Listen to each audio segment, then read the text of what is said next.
ഈ ഓണാഘോഷത്തിലൊക്കെ വലിയ ആശങ്കയാകുന്നുണ്ട് സംസ്ഥാനത്തെ മഴ മുന്നറിയിപ്പിലെ മാറ്റം. 7 ജില്ലകളിൽ ഒറ്റപ്പെട്ട ശക്തമായ മഴയ്ക്ക് സാധ്യത.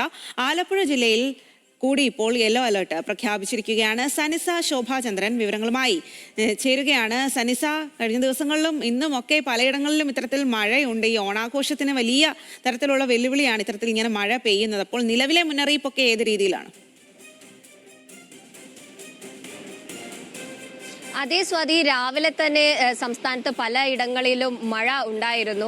ഇത്തരത്തിൽ ഇപ്പോൾ 7 ജില്ലകളിൽ മഴ മുന്നറിയിപ്പുള്ളതായിട്ടാണ് കേന്ദ്ര കാലാവസ്ഥാ വകുപ്പ് അറിയിക്കുന്നത്. ഇന്നലെ മുതൽ 6 ജില്ലകളിലായിരുന്നു മഴ മുന്നറിയിപ്പ്. ഇപ്പോൾ ആലപ്പുഴ ജില്ലയിൽ കൂടി യെല്ലോ അലർട്ട് പ്രഖ്യാപിച്ചിരിക്കുകയാണ്. ഒറ്റപ്പെട്ട ശക്തമായ മഴ ജില്ലയിൽ ഉള്ളതായിട്ടുള്ള മുന്നറിയിപ്പാണ് ഇപ്പോൾ വന്നത്. കൂടാതെ തന്നെ സംസ്ഥാനത്തും ഈ ഒറ്റപ്പെട്ട ശക്തമായ മഴ തുടരുന്ന ഒരു സാഹചര്യമാണ്.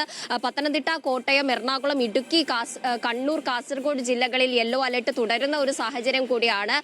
നാളെ മഴ മുന്നറിയിപ്പില്ല. എന്നാൽ ഇന്ന് ഈ 7 ജില്ലകളിലും ഒറ്റപ്പെട്ട ഇടങ്ങളിൽ ശക്തമായ മഴയ്ക്കുള്ള സാധ്യതയുണ്ട്. ഇത് ഓണത്തിന്റെ ശോഭ കെടുത്തുമോ എന്ന ഒരു ആശങ്ക നിലനിൽക്കുന്നുണ്ട്. കൂടാതെ ഈ ജാർഖണ്ഡിന് മുകളിലായിട്ടുള്ള ന്യൂനമർദ്ദത്തിന്റെ സ്വാധീന ഫലമായിട്ടാണ് സംസ്ഥാനത്ത് ഇത്തരത്തിൽ മഴ കനക്കുന്ന ഒരു സാഹചര്യം. ഈ നമുക്കറിയാം, ന്യൂനമർദ്ദത്തിന്റെ സ്വാധീനമുള്ള മഴയായതുകൊണ്ട് തന്നെ ഉച്ചയ്ക്ക് ശേഷമായിരിക്കും, വൈകുന്നേരമൊക്കെ ആയിരിക്കും മഴ ഒന്നുകൂടി കനക്കാനുള്ള ഒരു സാഹചര്യം. അതുകൊണ്ട് ഓണം എങ്ങനെയായിരിക്കും വൈകുന്നേരങ്ങളിൽ എന്നൊക്കെയാണ് നമ്മൾ ഈ തിരുവോണം ഉണ്ടതിന് ശേഷം ഈ കുടുംബാംഗങ്ങളുടെയൊക്കെ വീടുകളിലൊക്കെ പോകുന്ന ഒരു പരിപാടിയൊക്കെ ഉണ്ട്. അതൊക്കെ വെള്ളത്തിലാകുമോ എന്ന ഒരു ആശങ്ക ഈ ഒരു സമയത്ത് നമ്മൾ ആലോചിക്കേണ്ടതായിട്ടുണ്ട്. കൂടാതെ തന്നെ മഴയ്ക്കൊപ്പം തന്നെ 40 കിലോമീറ്റർ വേഗതയിൽ കാറ്റ് വീശാനുമുള്ള സാധ്യതയുണ്ട്.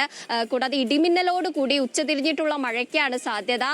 ഈ കള്ളക്കടൽ ജാഗ്രതാ നിർദ്ദേശവും നൽകിയിട്ടുണ്ട്. കള്ളക്കടൽ ആക്രമണത്തിനും ഉയർന്ന തിരമാലയ്ക്കും സാധ്യതയുള്ളത് കൊണ്ട് തന്നെ മത്സ്യത്തൊഴിലാളികളും തീരദേശവാസികളും ജാഗ്രത പാലിക്കണം. കേരള, കർണാടക, ലക്ഷദ്വീപ് തീരങ്ങളിൽ മത്സ്യബന്ധനത്തിന് ഏർപ്പെടുത്തിയ വിലക്കും തുടരുന്ന ഒരു സാഹചര്യമാണ്. എന്തായാലും ഓണം പൊടിപൊടിച്ച് തന്നെ ആഘോഷിക്കണം. പക്ഷേ മഴയുണ്ടെങ്കിൽ ചെറിയ രീതിയിൽ ജാഗ്രത പുലർത്തണം എന്ന നിർദ്ദേശമാണ് ലഭിക്കുന്നത്. സ്വാതി.